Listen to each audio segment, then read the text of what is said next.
Good evening students, welcome to our YouTube channel Chanakya classes Naini. मैं अंजनी तिवारी आप सबका अपने यूट्यूब चैनल पर तहे दिल से हार्दिक स्वागत करता हूं।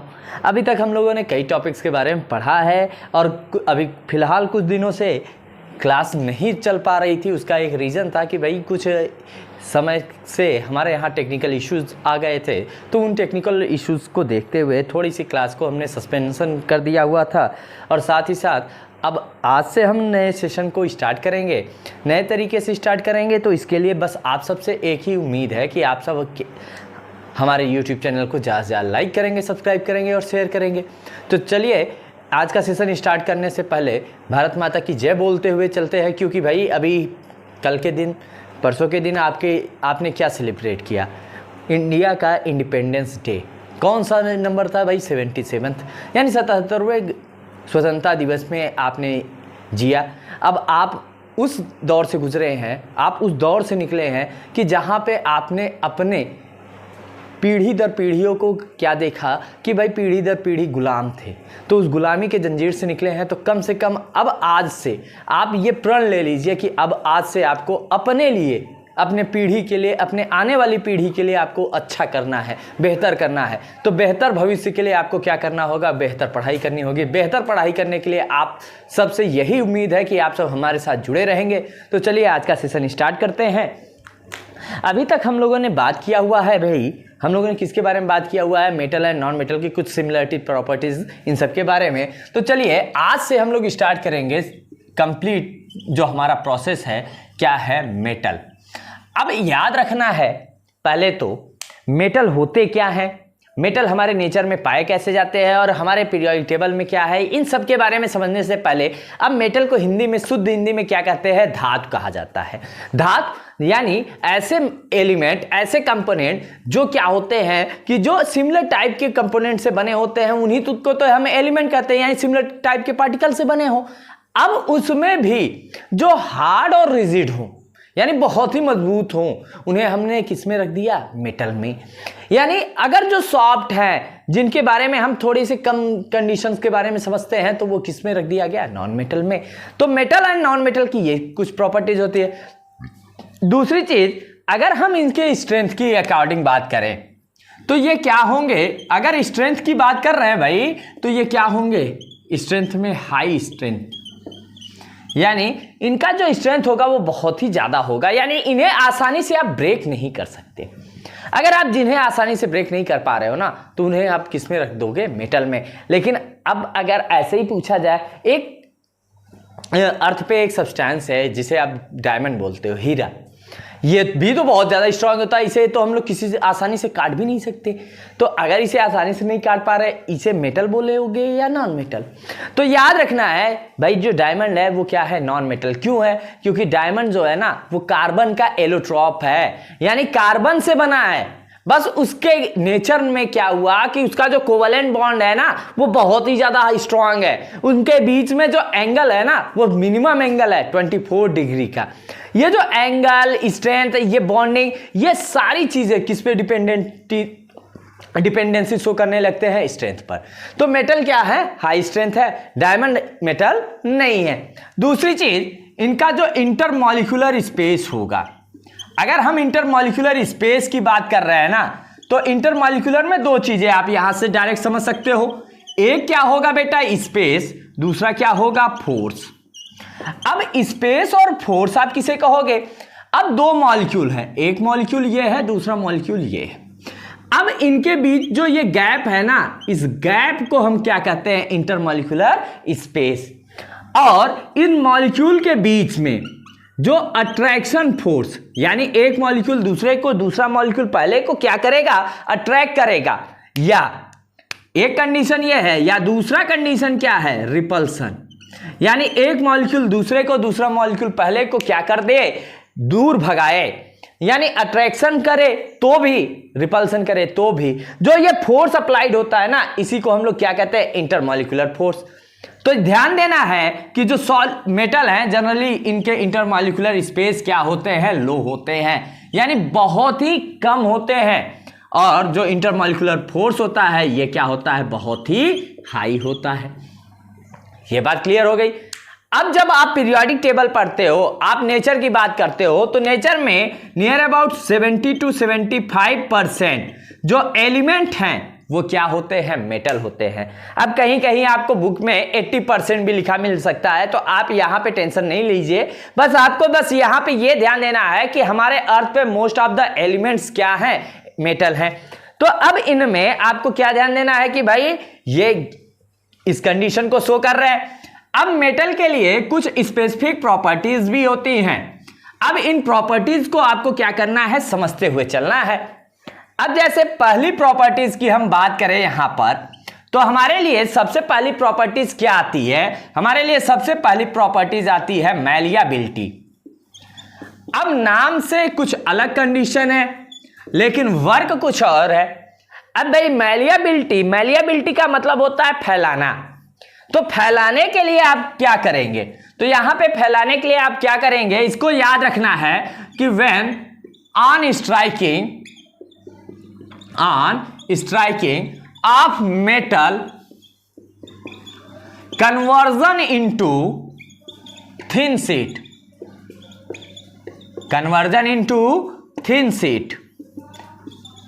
अगर आप क्या कर रहे हो कि आप किसी को स्ट्राइक कर रहे हो, किसी मेटल पे आप पीट रहे हो, मार रहे हो, और वो किस में कन्वर्ट हो जाए, पतले से शीट में कन्वर्ट हो जाए, तो इसी को हम लोग क्या कहते हैं, मैलिएबिलिटी प्रोसेस।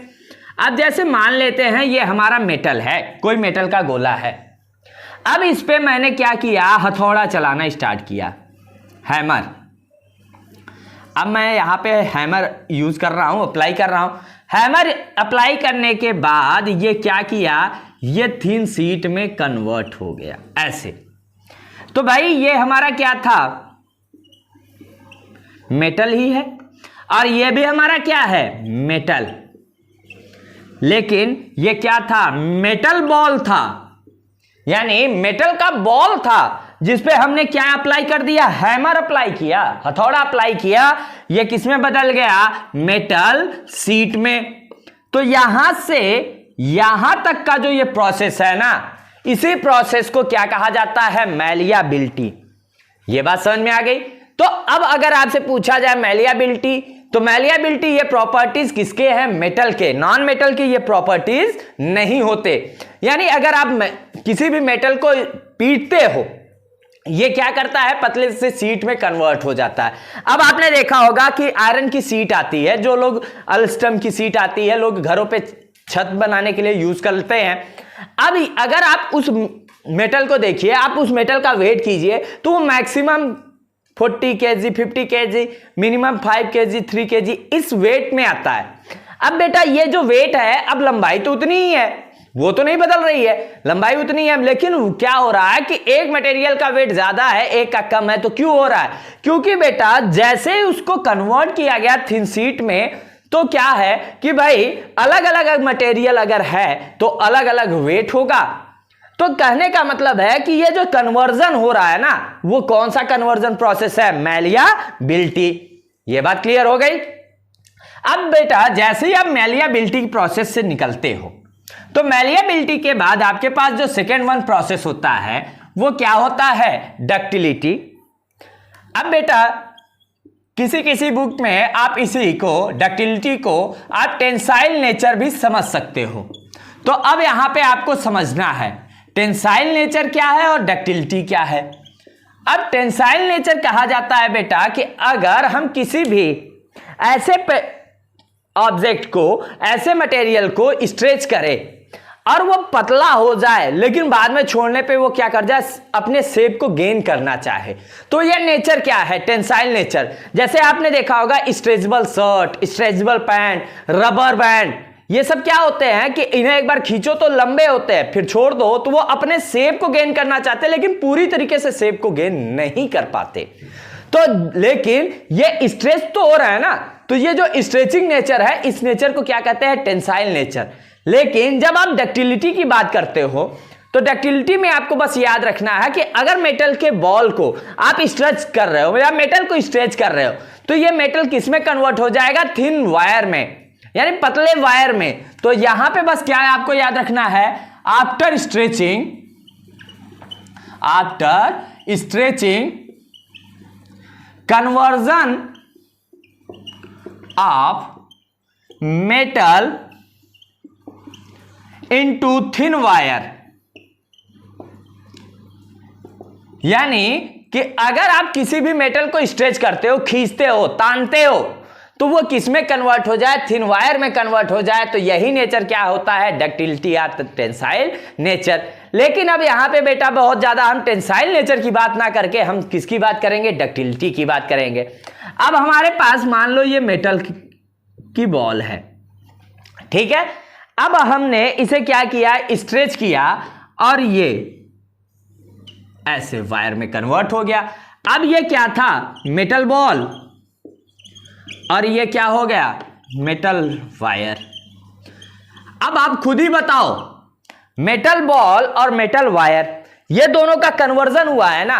तो मेटल बॉल कन्वर्ट किस में हुआ, मेटल वायर में। तो ये जो कन्वर्जन है मेटल का किस में, वायर में, इसी को हम लोग क्या कहते हैं, डक्टिलिटी। ये बात क्लियर हो गई। अब मैंने आपसे अभी तक क्या क्या बात किया, अभी तक मैंने आपसे स्ट्रेंथ की बात किया, अभी मैंने आपसे किसके बारे में बात किया, इसके नेचर के बारे में बात किया, मैंने किसके बारे में बात किया, मैलिएबिलिटी के बारे में, और साथ ही साथ मैंने किसके बारे में बात कर लिया, टेंसाइल नेचर यानी डक्टिलिटी के बारे में, ठीक है। अब हमारा जो fourth one next one process है, पहले उसकी बात करते हैं। अब नेक्स्ट वन प्रोसेस में हमें क्या ध्यान देना है, जो भी है बेटा वो क्या है, सोनोरस। अब बेटा यहां पे सोनोरस क्या है, अब रस से हमें जूस नहीं याद रखना है और सोनो से भाई सोनोग्राफी नहीं याद रखना है। बस यहां पे हमें बस ध्यान क्या देना है कि अगर किसी मेटल को आप स्ट्राइक करते हो तो स्ट्राइक करने के बाद उससे एक स्पेसिफिक साउंड प्रोड्यूस होती है। यानी आफ्टर स्ट्राइकिंग, ऐसे याद रखिएगा, after striking on metal sound is produced, then that is called as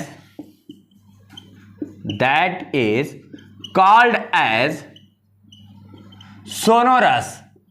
इसी को हम लोग क्या कहते हैं, सोनोरस कहते हैं। अब बेटा यही काम कभी कभी क्या होता है, अंडर डेप्थ मटेरियल में किया जाता है। जैसे कोई शिप क्या किया कि ओशियन में डूब गया, डेप्थ कर गया, तो अब डीप हो गया, तो भाई वहां पे क्या करते हैं कि साउंड को सेंड करते हैं एज अ रेडिएशन, और वो एज अ रेडिएशन जो साउंड होता है उसे कहा जाता है सोनार साउंड। क्या कहा जाता है, सोनार साउंड। अब उसमें भी क्या होता है कि वो जाता है, शिप से टकराता है, वहां से जो साउंड आता है उसका जो रिफ्लेक्शन होता है, उसकी स्पीड होती है, उसको ऑब्जर्व किया जाता है और ये पता लगाया जाता है कि इतने डेप्थ में, इतनी गहराई में ये शिप डूबा हुआ है। तो वही काम यहां पे भी होता है, लेकिन यहां पे गहराई की बात ना करके यहां पे हम सीधे ही सी बात करते हैं कि जैसे ये मेटल है, इस पे हमने क्या किया, हैमर अप्लाई कर दिया। हैमर अप्लाई करने के बाद जो साउंड प्रोड्यूस हुआ, इस साउंड को ही हम लोग क्या कहेंगे, सोनोरस। क्या कहेंगे, सोनोरस। तो यानी जो ये सोनोरस है, ये सोनोरस क्या है, स्पेसिफिक साउंड होता है। ये कब प्रोड्यूस होता है, आफ्टर स्ट्राइकिंग ऑफ मेटल। कि अब बेटा जैसे ही आप मेटल को स्ट्राइक करते हो उसी से एक साउंड प्रोड्यूस होता है। अब बेटा अब कोई भी हो, अब जैसे मैं ये दो मार्कर यूज कर रहा हूं, अब इस मार्कर को मैं अगर करूं तो इससे भी आवाज आ रही है ना, ये जो आवाज आ रही है ये सोनोरस नहीं कहलाएगा। लेकिन अगर मैं किन्हीं दो मेटल को लेके स्ट्राइक करूं तो उससे जो आवाज आएगी उसे हम सोनोरस कहेंगे। ये बात क्लियर है। अब एक बात आपको याद रखना है कि अलग अलग मटेरियल का, अलग अलग मेटल का अलग अलग साउंड होता है।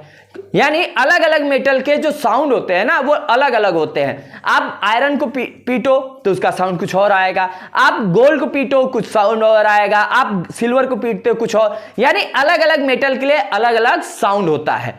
अब वो साउंड किस पर डिपेंडेंट होता है बेटा, उसकी डेंसिटी पर। यानी जो जितना डेंस मटेरियल होगा, जो जितना डेंस मटेरियल होगा उसका साउंड उतना ही हाई होगा, और जो जितना कम डेंस होगा यानी लो डेंस मटेरियल होगा उस पे जो साउंड होगा वो उतना ही कम होगा। ये बात क्लियर हो गई।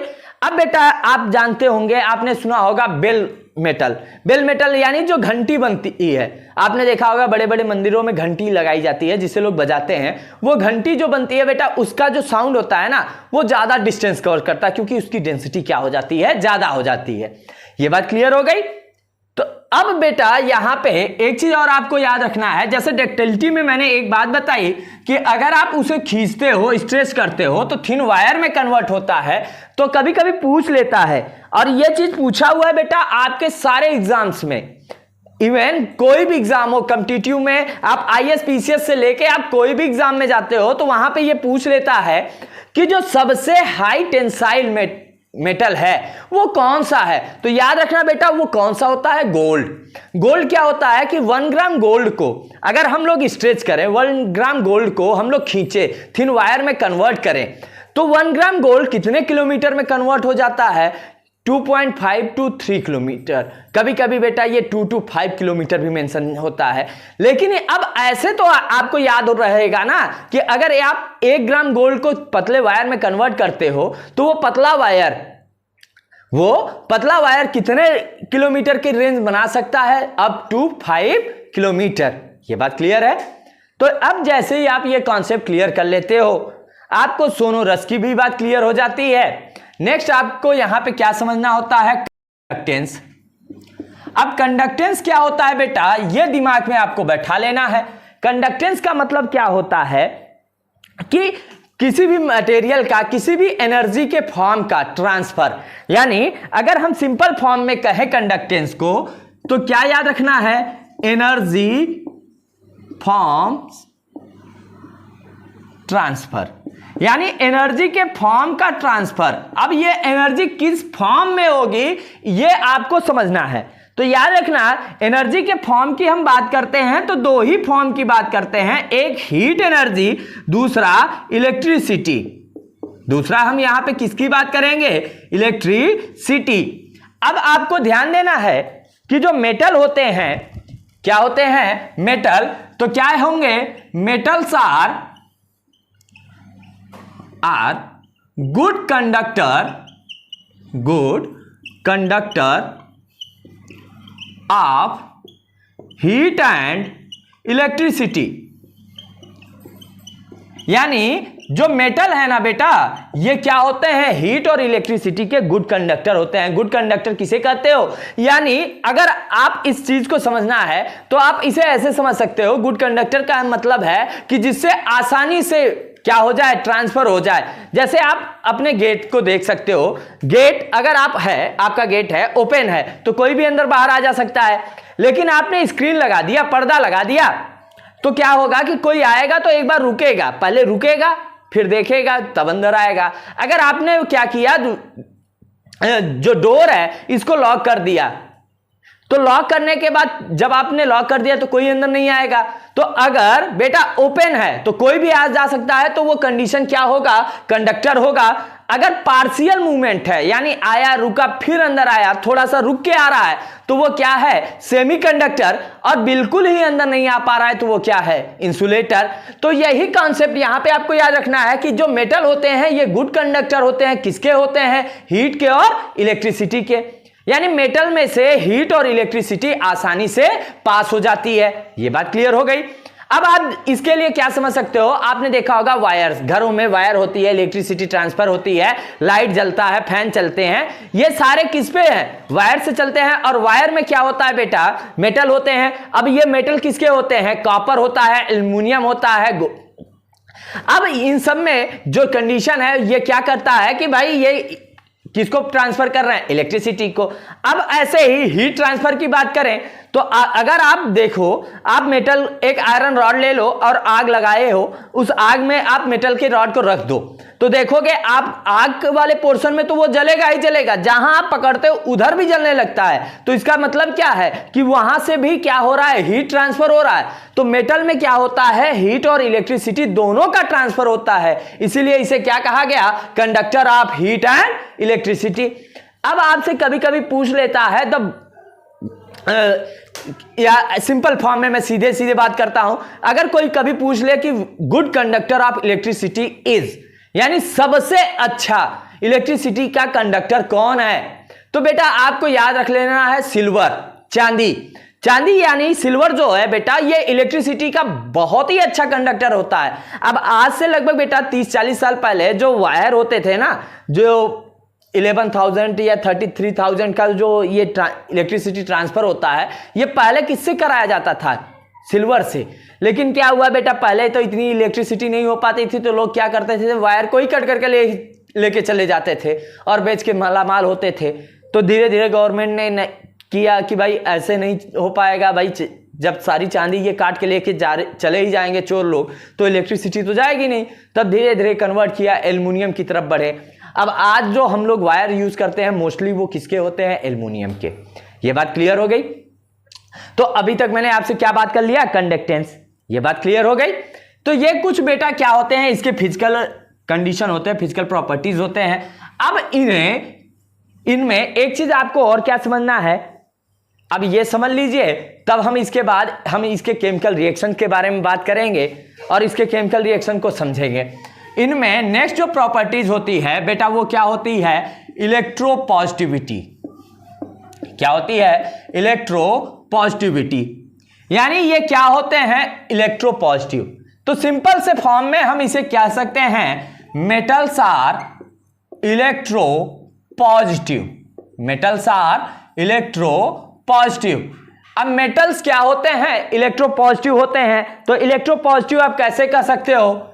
तो यहां पे ध्यान देना, metals have ability to loss of electron. Loss of electron. Metal के पास क्या एबिलिटी होती है? इलेक्ट्रॉन लॉस करने की। यानी मेटल से क्या निकल जाता है? इलेक्ट्रॉन निकल जाता है, इलेक्ट्रॉन रिलीज होता है। अब इसी नेचर के कारण ये क्या होते हैं? इलेक्ट्रोपॉजिटिव होते हैं। अब कैसे समझेंगे? जैसे ये मेटल है, मेटल से हम क्या करते हैं? एक इलेक्ट्रॉन निकाल रहे हैं। तो यानी अब यहां पे मैं क्या निकाल रहा हूं? n इलेक्ट्रॉन, यानी नंबर ऑफ इलेक्ट्रॉन। जितने n निकालूंगा उतना ही मैं इस पे क्या दूंगा? Plus charge. क्यों? क्योंकि जितना प्लस उतना माइनस मिलके वापस से न्यूट्रल स्टेट लाएगा। तो इसीलिए ये, अब जैसे सोडियम मेटल है, इससे मैंने क्या किया? एक इलेक्ट्रॉन रिलीज किया, तो हमें यहां पे कितना पॉजिटिव लगाना है? Single positive. अब इसी तरीके से हम लोग कितने भी क्या कर सकते हैं? इलेक्ट्रॉन रिलीज कर सकते हैं और इलेक्ट्रोपॉजिटिव बना सकते हैं। ठीक है?